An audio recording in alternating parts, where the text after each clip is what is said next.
7.1A, donation to Rockville High School class of 2014 for the junior prom. Thank you, Mr. Poole.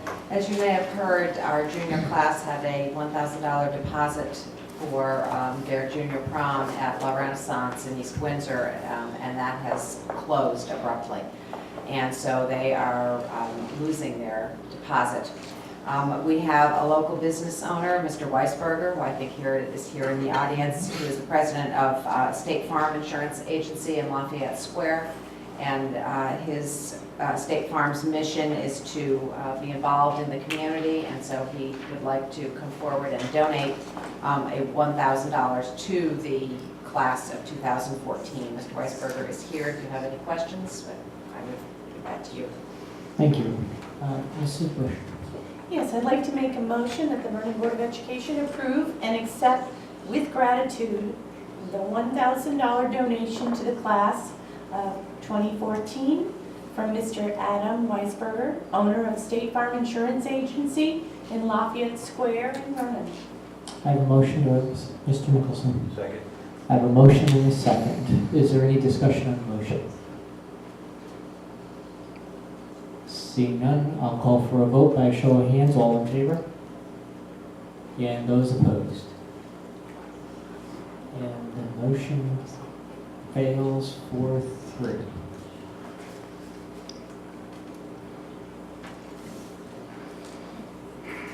Great.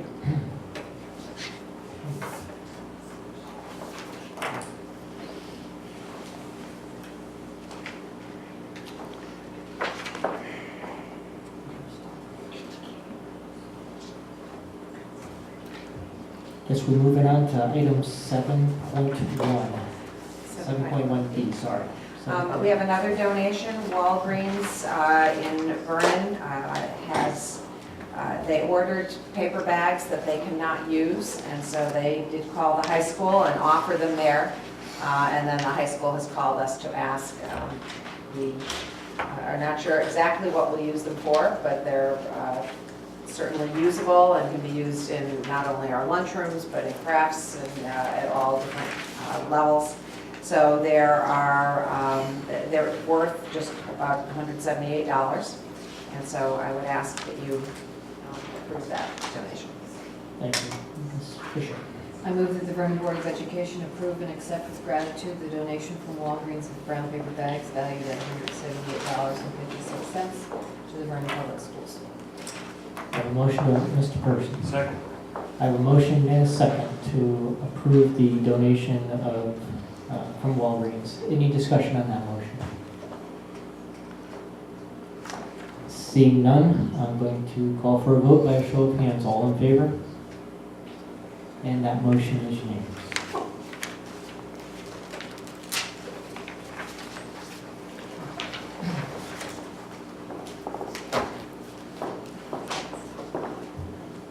Item 7.2, the 2013-2014 school calendar. Dr. Conley. Thank you, Mr. Poole. You have before you two suggested calendars, and certainly those are not the only possibilities. This is the board's decision to make. The difference between the two calendars is one starts before Labor Day and one starts after. We did have approximately 400 parents, and when you add staff members to that, it was well over 400, closer to 500 staff members, altogether staff members and parents, who responded, and there was an 8-person difference in starting before and after Labor Day. So that's why there's a difference there in the calendar. The calendar that starts before Labor Day has no school on Columbus Day. The calendar that starts after Labor Day has school on Columbus Day. That will it will require some work. We've done that for Veterans Day for a few years now, but that would just require some work with the unions that have that listed as a holiday. Together, both calendars have right now Professional Development Day holders on Election Day, which is pretty consistent. The day after President's Day, as opposed to the Friday before, which is what we've been doing, and Good Friday, in addition to the one at the beginning of the school year. Of note, that is a negotiable item, and so we have sent those dates to the union, and I know that they are discussing their next meeting. I think it's either tomorrow or Wednesday. I've forgotten which day. but they, by Thursday morning, we will have feedback from them. In both calendars, there's school on Veterans Day. In both calendars, no school on December 23. It is a Monday, so while that does lengthen the year, then there's the debate on a half day or a whole day then, and it also means we're turning the heat on high for just one day.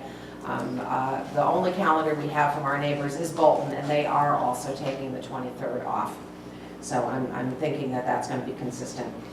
Again, in February, President's Day would be a holiday, plus the professional development attached to it. So that would be the President's Day for Martin Luther King in January as well. There are, as Ms. David-Mero indicated earlier, 7 early dismissal days for professional development. We had 5 this year. That's something that came up again and again from staff members, not from parents, but from staff members at how valuable those days were and could we increase them.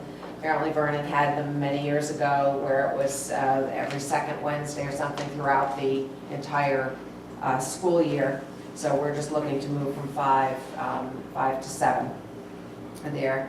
The calendar that starts before Labor Day, would end on June 10, and the calendar that starts after Labor Day, that would have the teachers start before Labor Day on Thursday and Friday and have students start the day after Labor Day. So there's a 3 student day difference, but with Columbus Day, going to school on Columbus Day, that would have a 2-day difference at the end of the year.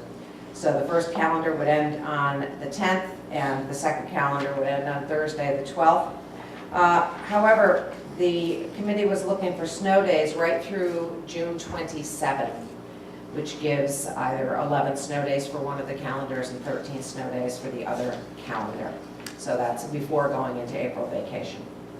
So rather than ending it a week early this year, your calendar does indicate the 21st is the last day. So they are, malleable. This is 2 suggestions. We did, as I said, have a lot of survey results coming back. We only had 5 of us at the committee meeting, the calendar committee meeting, that we just invite anybody to come to, parents or staff members. So, and I can certainly go back and research some more things if you wish. Discussion. Well, I looked at a calendar for next year, and maybe I read it wrong, but I thought Easter was on April 20th, which would not make that PD day a Good Friday. Is that right? Mrs. Buchanan had checked that for us. Then I also had a thought on all these half-days. I'm just throwing this out there. What if we had the half-days on the Friday before a holiday? So the students could have a 3.5-day weekend as opposed to 3 days, instead of doing it in the middle of the week. And I don't think there was any objection to that. What we were trying to do, if you notice, they're the 3rd Wednesday. So we were trying to give parents some sense of knowing when it is, the 3rd Wednesday each month. But because we had gone back and forth with that too, attaching it to another holiday, and so then you have one on the 2nd Tuesday and the 3rd Thursday, and but that would be fine as well if it doesn't make any difference. We were trying to make it easy to remember. And my other suggestion is to not have the PD day in December, because we don't go to school very much in December in the first place. If we want to move it to February or go down to 6 PD days. Well, it's just a suggestion. Ms. Stern. Is there a way to achieve professional development without 7 days? Are there other options? Well, right now in the teacher's contract, there are after-school meetings, 4 per month, for an hour each. An hour is really not a lot of time to grow professionally. I mean, you can certainly do some work, but by the time you get out of your classroom and go to your meeting, it's a very, very short amount of time and not as productive. So I know the teachers are finding these 2-hour chunks, as much as they prefer the 6-hour chunks. These 2-hour chunks are very meaningful. They're able to look at student work, have a little bit of time to do that, determine what next steps they're going to take. They're able to view some of the PD 360 videos so that they, in different areas that they need to grow in. So, yeah, I think that ongoing professional development, that's how adults learn. They try something, they learn some more, they try it again, they get feedback, they talk to their colleagues. So, yes, we wouldn't recommend it if we didn't believe it was very profitable. You still in the floor. I wasn't suggesting it wasn't profitable, I was just looking, is there another way to do it? I like Ann's suggestion about removing the PD from December. And I also like the idea of moving professional development to Fridays. I think it's less intrusive for the way the week plays out for students than to have a half day in the middle of the week. My suggestion would go one step beyond Ann's and suggest that they be moved to Fridays.